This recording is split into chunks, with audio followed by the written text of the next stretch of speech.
afternoon.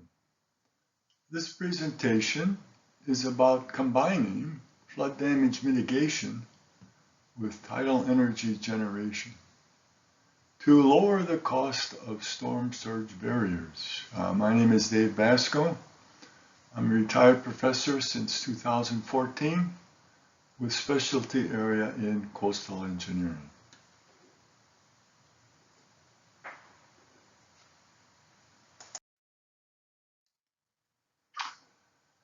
What is a storm surge barrier? A storm surge barrier separates the open ocean from the inland bays and rivers flowing out to sea. The barrier normally has three parts. One, the solid flood wall. Two, a rotating horizontal gate for ship passage through a navigation channel. And three, tidal flow gates to permit normal daily tidal flows flooding and ebbing into and out of the tidal inlet.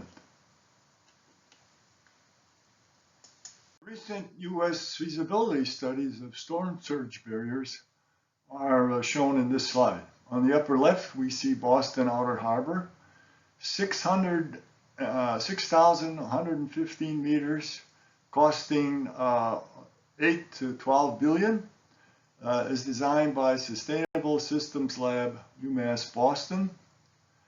On the upper right, there are two designs, one for the outer harbor, 10,500 meters with 148 tidal flow gates and costing 62.4 billion, but that includes a 40% contingency cost as included by the Corps of Engineers in 2019.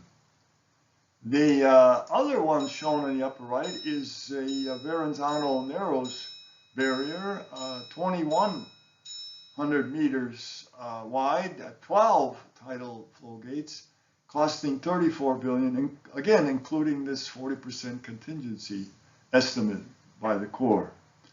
On the lower right, we see the Texas Galveston Harbor Entrance Channel with two navigation passages.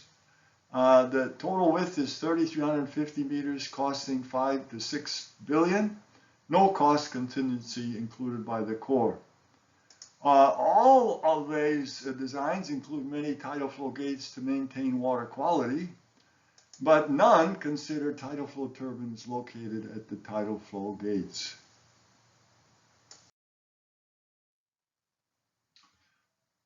Traditional design of storm surge barriers is illustrated here as gray and green. In the gray, the function is to mitigate storm damage by reducing flood inundation from storm surge. The green is to maintain the estuarine ecology by including, as we saw, many tidal flow gates and keep them all open 99% of the time except for the major storm. The new function design in blue is to generate renewable energy, and by including many tidal flow turbines at the openings of these tidal flow gates, they'll generate power. However, this would require trade-offs in design. For example, more tidal flow gates will be better for the ecology, but they reduce the overall velocity through the gate openings and therefore lower tidal energy production. On the left side is a schematic of one tidal flow gate showing water depth and tidal flow turbine at the entrance. Needed information to design this opening is the flow rate distribution across the inlet at the gate location, the water depth, the gate width, and of course the number of tidal flow gates that you're interested in. From that information, you can calculate the peak velocity of the daily tide for flood and ebb directions, simply the Q over A velocity of tidal flow.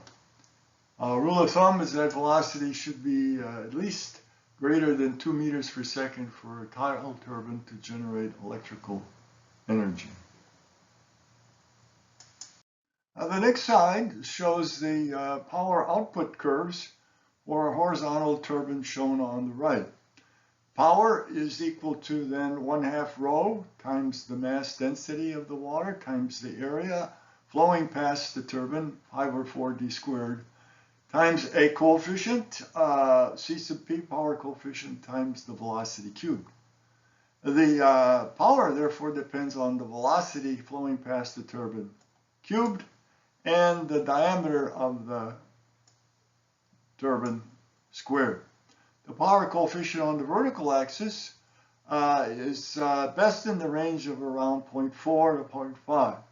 The tip speed ratio on the horizontal axis is again equal to omega r relative to the velocity, and 4 to 6 in that range gives power coefficients in the 0.4 range. As an example, a 5-meter diameter turbine with a velocity of 2 meters per second in salt water will generate over 100 kilowatts of power during a 6.2-hour flood tide.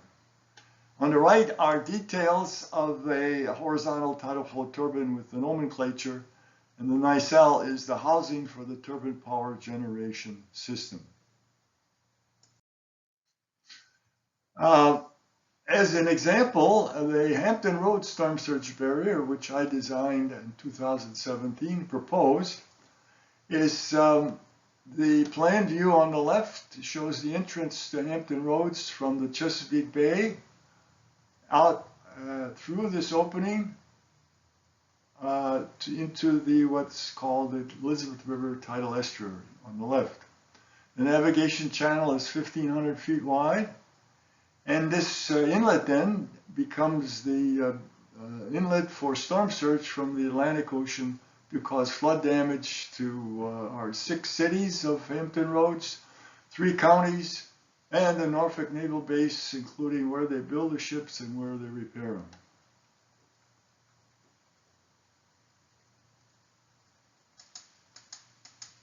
On the right side is the spatial distribution of the volumetric tidal volumetric flow rate here from Willoughby Spit all the way over to Fort Monroe. In other words, across this whole section, where obviously most of the flow goes through the navigation channel, and we're interested in this shallow, relatively shallow lower flow rate of around 200 cubic meters per second in to locate the tidal flow turbines. For example, at that 200 cubic meters per second number, if the water depth is 5 meters, if we took 50% of blockage of the gate openings, that would give us 40 meter wide gates, which should give us the 2 meters per second through the opening for a good design. The only example I know of on the top left is the famous Eastern Scheldt storm surge barrier in the Netherlands.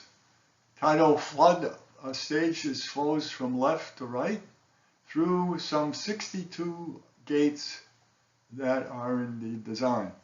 Tidal flow energy has been generating in one of those openings since 2015. Here's one tidal gate opening, 40 meters wide, showing 1, 2, 3, 4, 5 turbines of the Torcano design, and installed in the Houseman housing to rotate those blades out of the water for maintenance, as shown here, where they're rotated up so that all 5 of them could be maintained. The bottom right corner shows the 3 of the turbines with the special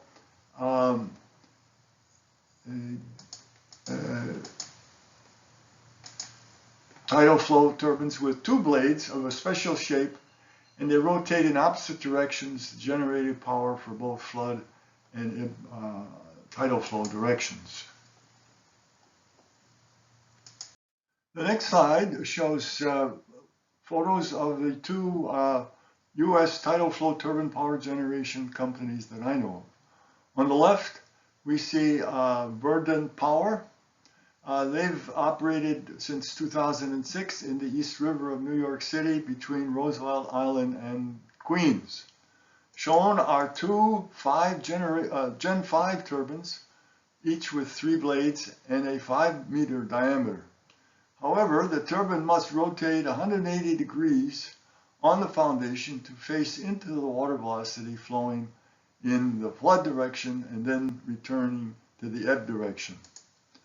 The goal of the 30 Gen 5 free flow turbines is to generate up to 1 megawatt of power each year. For the Verdant Power, we do know the power generation curve.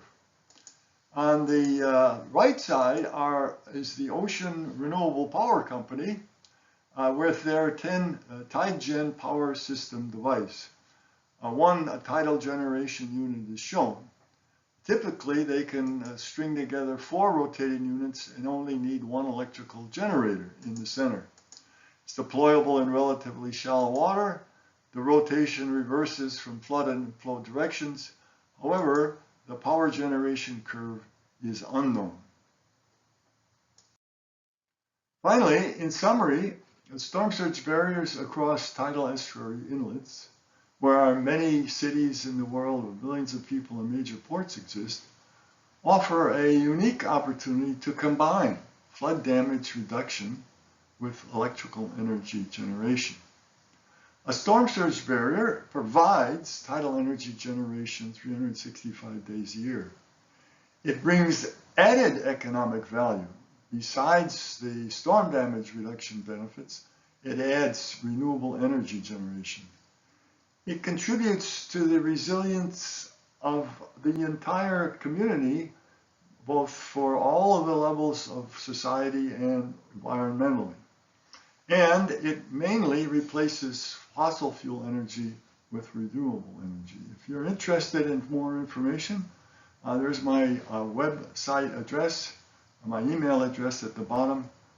Thank you for your time.